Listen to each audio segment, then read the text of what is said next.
Hey, everyone, and welcome to another episode of Community.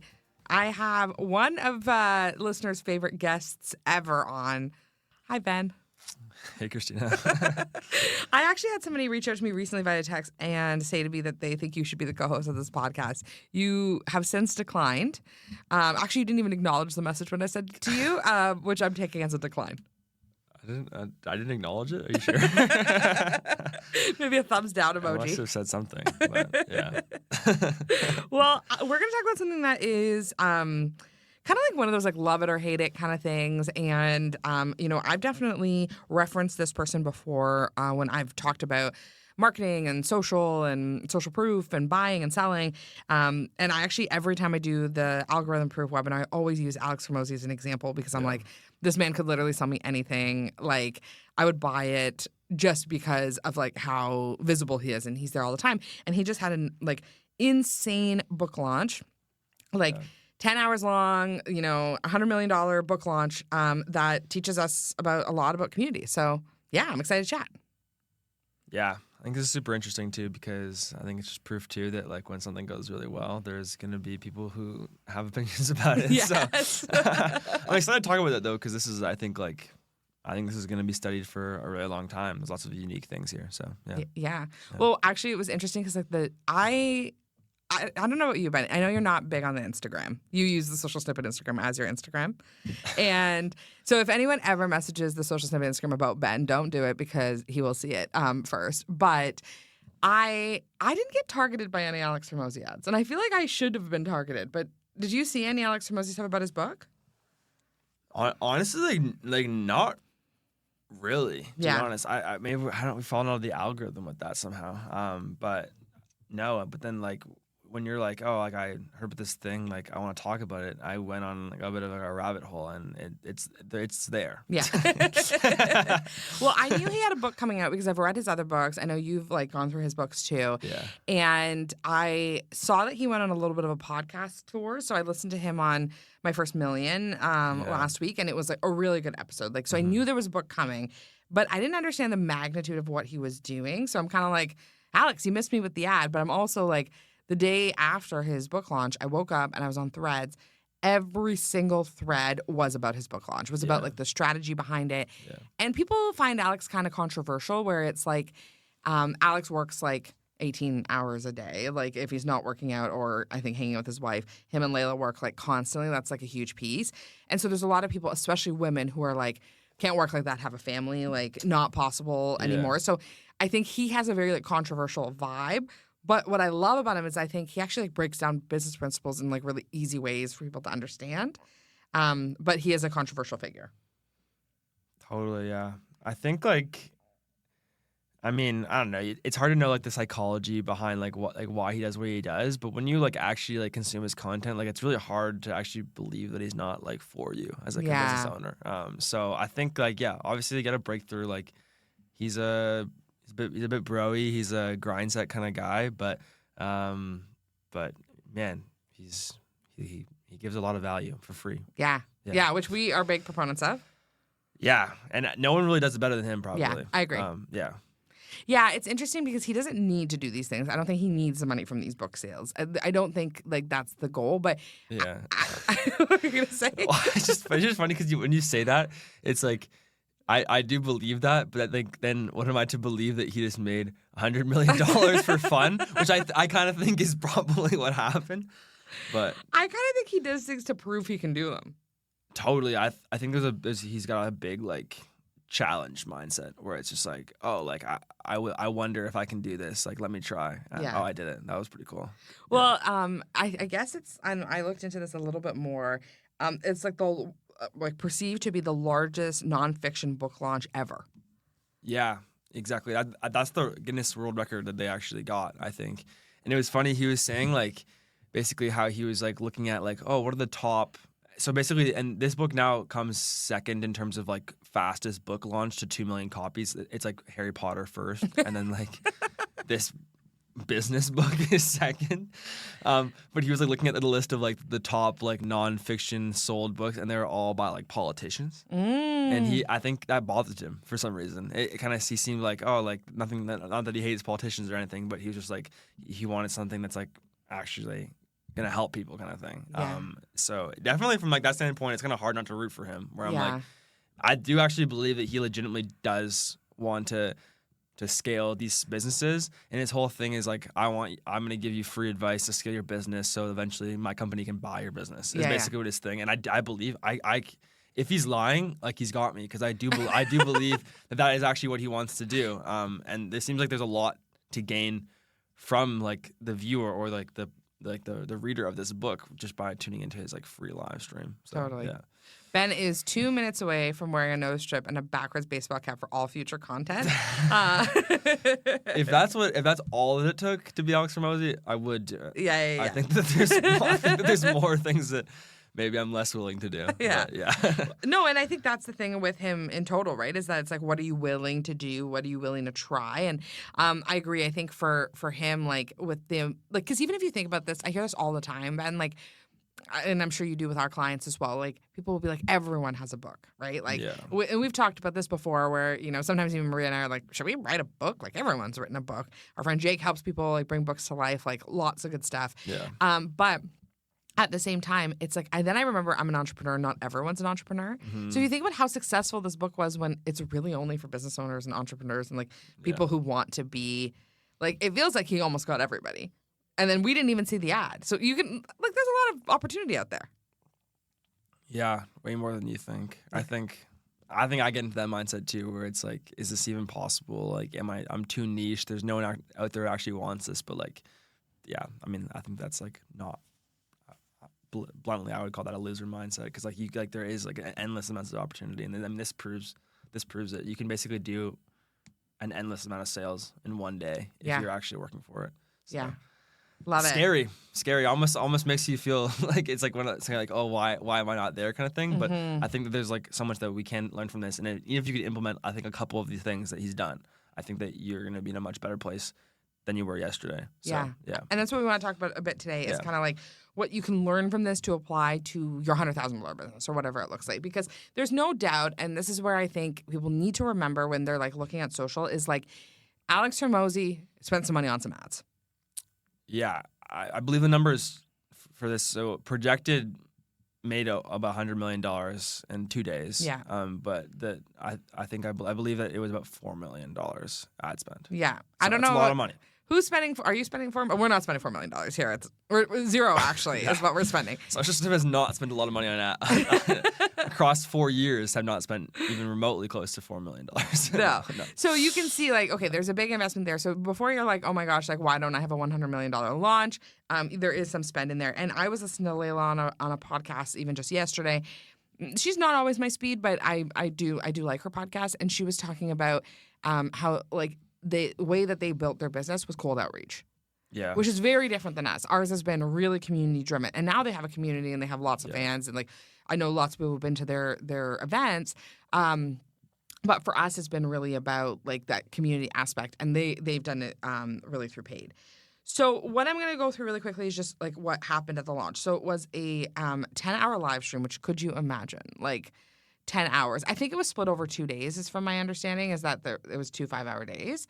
I didn't watch it because I'm a new mom. And I think it was 10 hours a day. No, it wasn't. You think? Well, I watched the first one, and it was continuous. Oh, my goodness. Yeah. Well, I didn't watch I skipped some parts, truly, but I wanted to see that. So yeah, it was a lot. It was a long time on air. Oh my goodness. Okay. Yeah. Well. Okay. Interesting. And there's some there's some not him in there. Yeah. But predominantly he was there.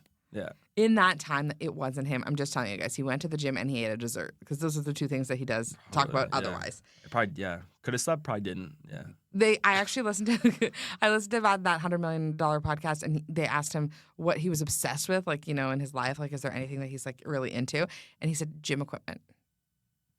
That was like his hobby. Yeah. I'm like, I love this for him. So, Okay, so a 10-hour live stream, a big part of what they did as part of this live stream was like a Q&A with listeners. So they had people call in and like give problems. And then Alex was able to kind of like coach people through them, right? Which is invaluable if you think about it, right? Like the opportunity for people to be able to ask those questions. Yeah. They also did this like donate 200 books model where they had people buy 200 books. 199 that they got to give away to their audience.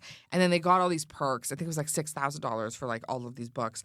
And it was really a way for them to like give back to their audience, but then they get all these perks from Alex. So that was really interesting because it's getting their books like the podcast I listened to this morning about this launch actually was like one of these people who bought 200 books. And they were like, like you can jump on and like if you join our membership for just like $1 a month, we'll also send you this book. And I was like, oh, that's so interesting. Like, because there is a definite like generosity feel there, but at the same time, like very, I think, smart of Alex to be able to give people like that kind of opportunity so that because a lot of the offers that he's giving don't cost him anything. Like it's kind of perceived value, right? You're getting like models and you're getting like training and stuff. He only really has to do once. But then these people are getting to benefit from it, and he benefits from his book getting to a whole new audience. Yeah, I mean, he's like kind of like the mad scientist of business, right? Because like basically like what he does is he like works on a business, but then like tracks like the exact steps that he does while he's working on that business, documents the model, refines it with a bunch of market research, and like because he's like involved in like a bajillion different companies basically, and then puts out the model, and then now he's like upselling people for this model, which he claims to have put $12 million of work into, which I'm sure is true to some degree because of all the work that he's done, but he was getting paid additionally for that $12 million of work, and now he's documenting this product that's like, oh, this is worth $12 million, and I'm going to give it to you for, in a bundled package for like $6,000. It seems like a no-brainer. Totally. But yeah, he's not working more hours for that. No. Yeah. Which makes you think about like offers, right? Like in general, like this is definitely something that like we should jam out on another time, is that like sometimes like, we've talked about this on the podcast before. It's like you don't want to give people too much where they're like, oh my gosh, this is overwhelming. Like, but something like that where Alex's time is so valuable and people really like are, want access to him and want to kind of be in his orbit. Like $6,000 isn't really a ton of money to get 200 books for, where you could give that to your audience or at an event or something like that. And what I think it was cool about it is that it does kind of provide this like a bit of like this like refer a friend energy around it, where it's like you get to bring other people into their world. And again, like I don't think Alex's move on this is money making. Like often with books, it's not about making money off the book. It's about making money off speaking engagements or making money off of the relationships that come from it. But it's really cool that you get to like, they get to like an example that someone could use on this if you were trying this for your own business would be like, oh, you bought a pay in full for a year, gift a session to a friend, or for like a service-based business, or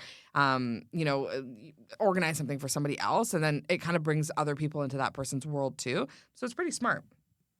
Yeah, think about it. Like it's so much harder to acquire like 200 clients of of a book, so 200 individual copies sold, than one person to really get bought in and to buy 200. So he basically offloaded out of that like 2 million or whatever. He offloaded 90% of like the actual customer acquisition cost basically, because it's basically like, oh, actually you're gonna pay me to be a distributor, and it seems like an unfair trade. But then when you talk about how like from the value of the person buying 200 books, it's like now you have a chance to be like one of like he had people going up on like for like social proof. He had people like coming up on the live stream that were like like the top distributors, stuff like that. Like he's like hyping them up, giving them kind of like incentivizing them to be the distributors. But then also it's like think about like the value that they're adding to their audience. Like too, it's like it makes them the hero. Totally. Like it's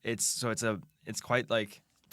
Yeah, it's kind of like it's an interesting psychology tactic, because it's like really they're doing Alex a favor, but they're gonna get a favor back because they get the kind of like the status of being a distributor of this book, and then they're giving all this free value to their audience, which is like basically the way that Alex built his business was giving away free value, right? So it's I don't know, it's really interesting.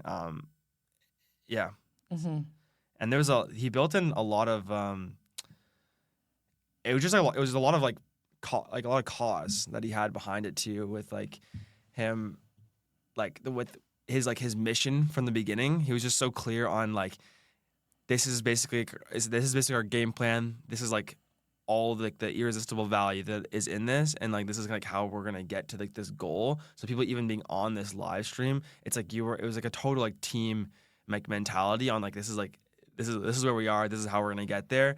And then it was just a ton of value basically. So yeah. Well, and I think that's so important when it comes to these types of launches, right? It's like, how do you add the most amount of value so people can see it and want to purchase? And even the other thing that I thought was really cool was this idea of like, it's a live stream and he's taking questions from people, and it becomes this opportunity for him to live coach and show that value in a really neat way. And that's even something we've talked about when we've done summits and stuff like that, has been our best conversions into our membership and really into services, is when people can kind of see us in our energy of like, us, like, that's why I love doing stuff live, is because Maria and I are both like pretty animated, and we like loved like, I don't think I'm as animated as Alex Hormozi, but maybe more animated. But I actually would say so.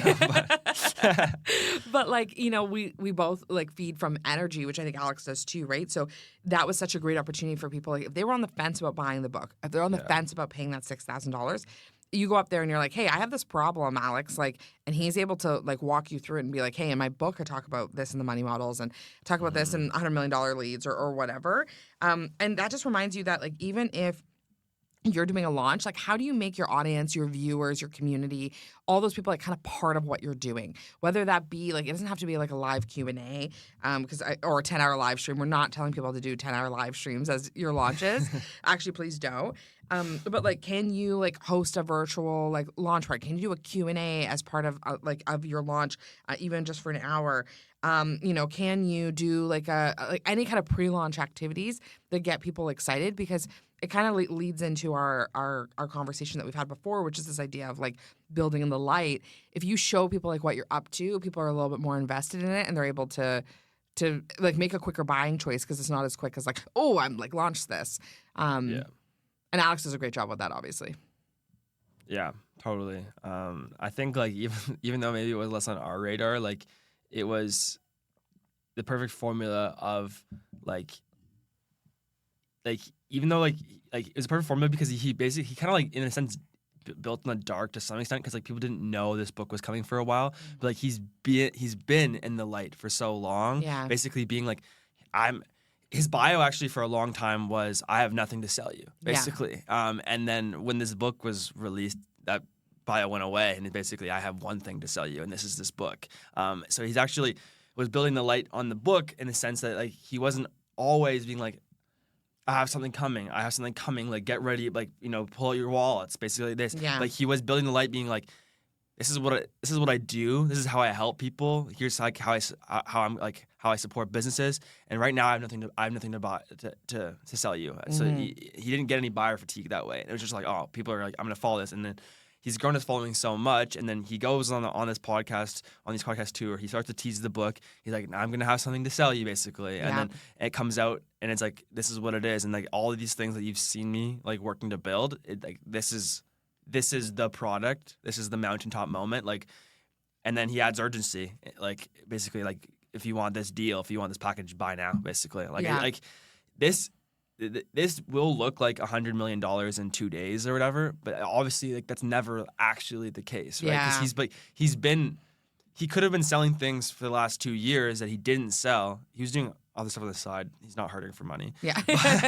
But he could have been selling to these people for these last 2 years in so many ways that he probably specifically deterred, knowing that this was going to work towards like this plan to like set this record and to really make a mark. So it's like it was almost like a perfect balance of like, it was a bit like, he kind of held things a little closer to chest in terms of like, there's some intrigue there. Like, what is this guy up to? Like, he's doing all this cool stuff. Like, is he trying to sell me something? Is he not trying to sell me something? And then I think he kind of flipped the switch at the perfect time, being like, oh, actually, this is what I've been working towards. Like, get excited. Like, here's the book launch, and like act now, basically. So I don't know. It's it was an interesting combo there. But like, again, it all starts with like, he's been leading with so much value for like 2 years that like he can now like sell something and people are like, I'm sure there's people out there that feel indebted to Alex Hormozi to the point where they're like, I'm just gonna buy this because I just think that I owe you probably more than $30, which is what this book costs. Yeah. So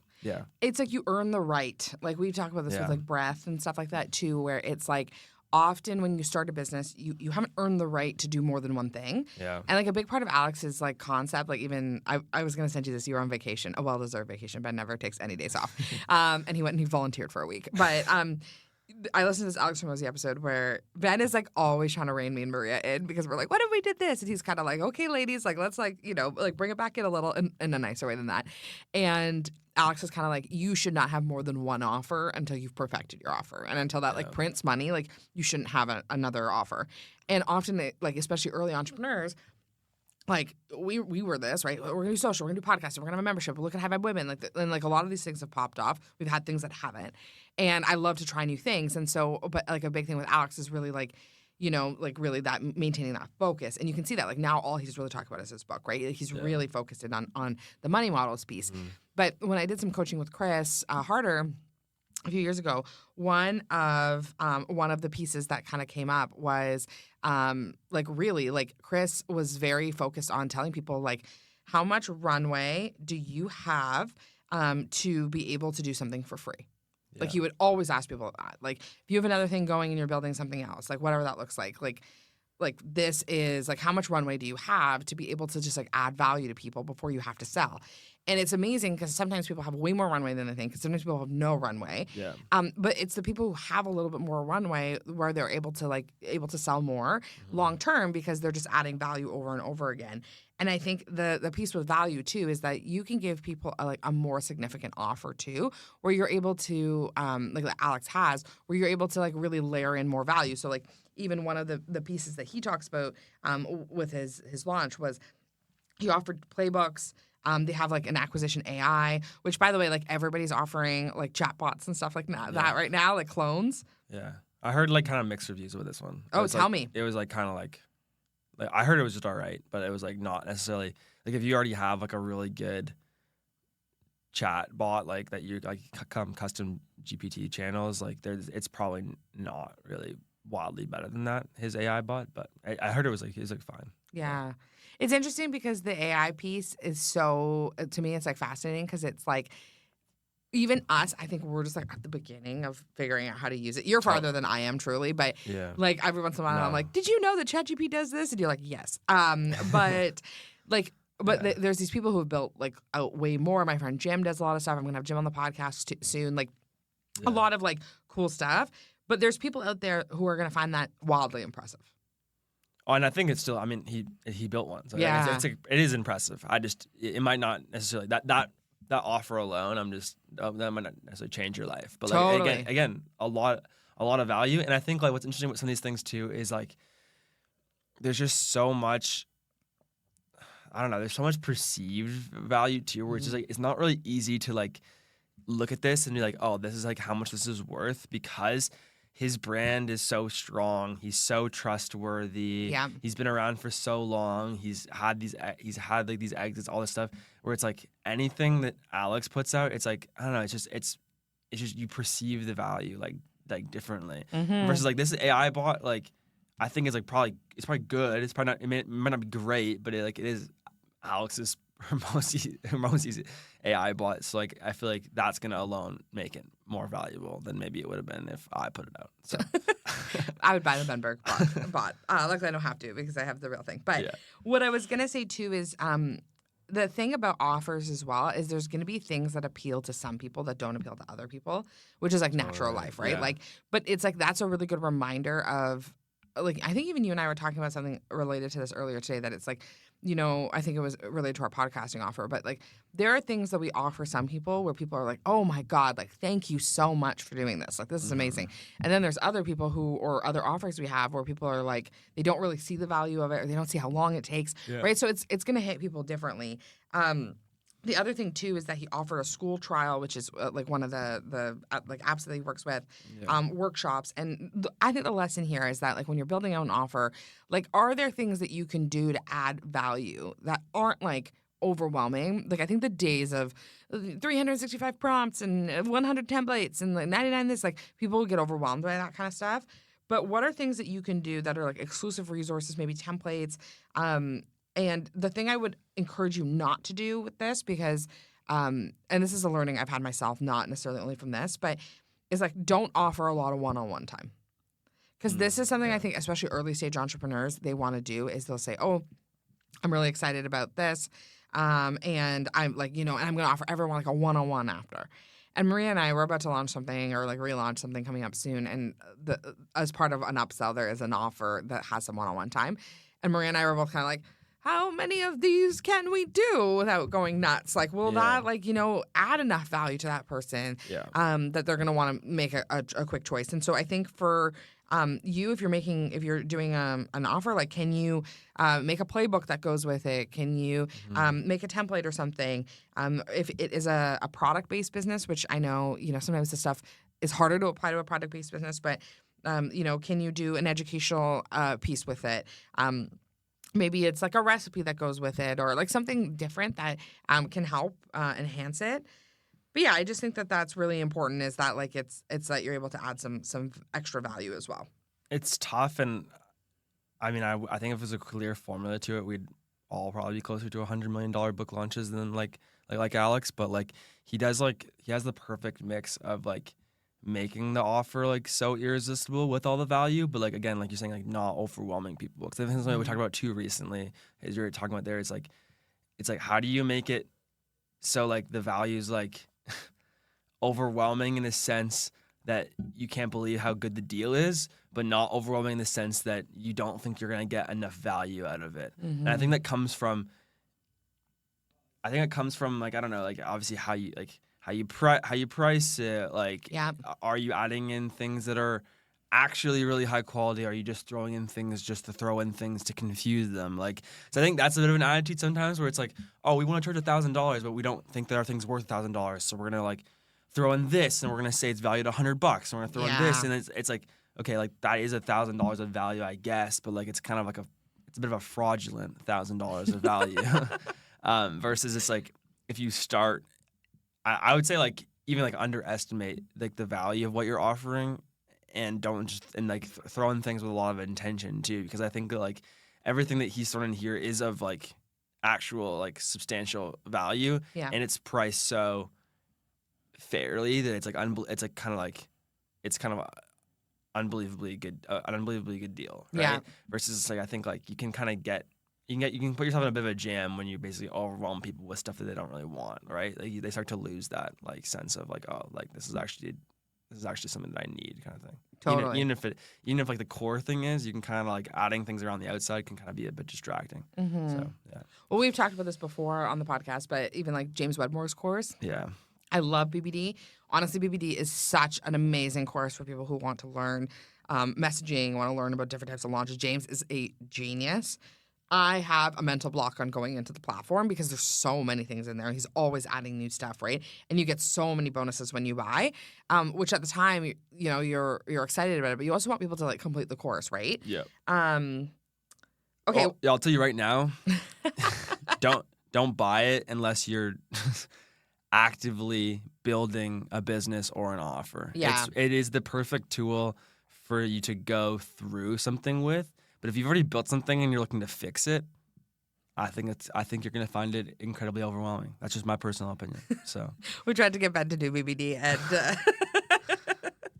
there's some really good stuff in there. Tons of good stuff. James is amazing. Yeah. Okay, well, let's go over like some last like kind of principles of like some learnings that we had from the launch. And really, like, I wanted to talk about it, one, because I think like not enough people are talking about it like in the podcast format, but two, it's such a good example of, like what happens when you've built a community and then you sell. Yeah. Because he does have a community, even if it's not like a membership or, but people, they sell out their events, they sell out their stuff with like one-on-one mentorship, like lots of good stuff. So firstly is thinking of your launch as a movement, not a transaction. So really just like, how do you bring people along with your launch, not making it just about how much money you can make, but really like, how do you get people in? And one of the things about them that they do a great job with also is they have lots of ambassadors. people's like lives have been changed by them. You kind of mentioned it, like people feel kind of indebted to them. So lots of good stuff there. You want to turn your buyers into givers. Love the generosity component, even though I do think it's kind of self-serving. Like it's not like they donated it to like a church or something like that. But there is a huge level of they didn't need to do that, and it does create that hero mentality for the people who are getting those books too. Shared experiences make your audience feel seen and invested. Love the Q&A aspect of this. I think that's really great. Chris and Lori do an awesome job with that too. They do like Q&A calls before they sell stuff, and people love them. And Chris and Lori are a great example of this as well, because they actually typically, when their friends launch books, I know that they buy like a good amount of them. And I have on many occasions come home to a book from Chris and Lori. Like Jay Shetty's book came in the mail one time, or, things like that. Amy Porterfield. And I'm like, oh, where did this come from? And I look, and it's from Chris and Lori. And I know that they bought those books to support their friends, but I'm grateful to Chris and Lori, right? Yeah. And that bonds creates that bond. And you want to make sure that you're layering in value that feels like really human. And we also want things to be kind of like surprise and delight. Like, how do you add value to people that's not like the expected? Like, how do you do things that are a little different and noteworthy?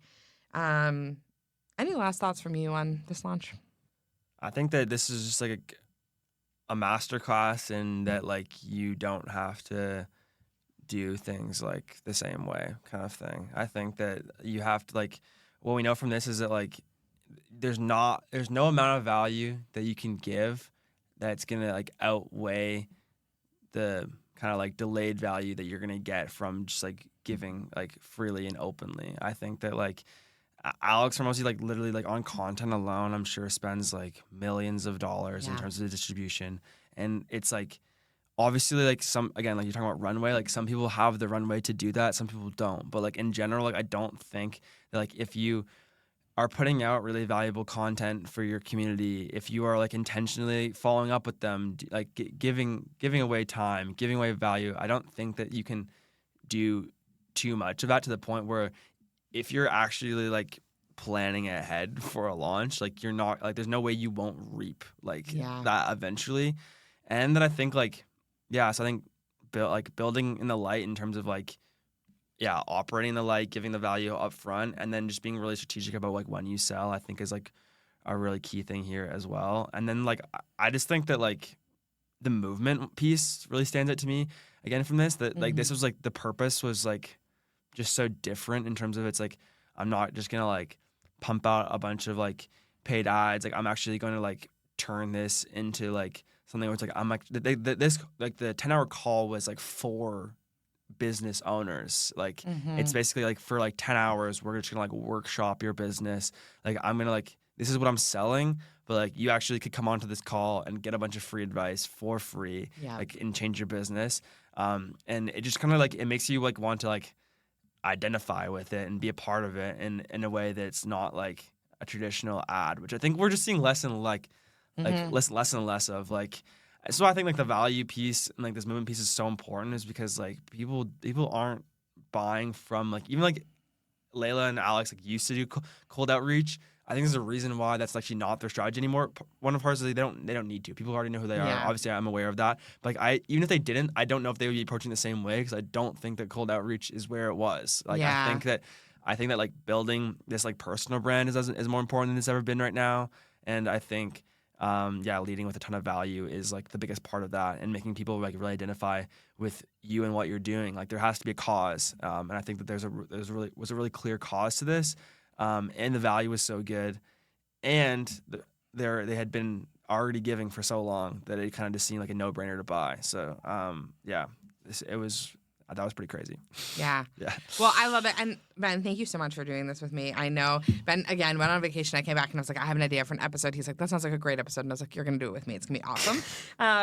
But it's such a good example of like launch strategy in like in the hopper, and like also how to build a community. And like, again, you don't need to have an Alex Hormozi budget to be able to make a really big impact. We've seen people with 1,000 followers have amazing launches because they've got an awesome community. So let us know what you're going to try. If there's something from his launch that really resonated with you and that you're excited about, we'd love to hear it. And Ben, thank you so much for being on the pod. I know it won't be the last time. Thanks, Kristina.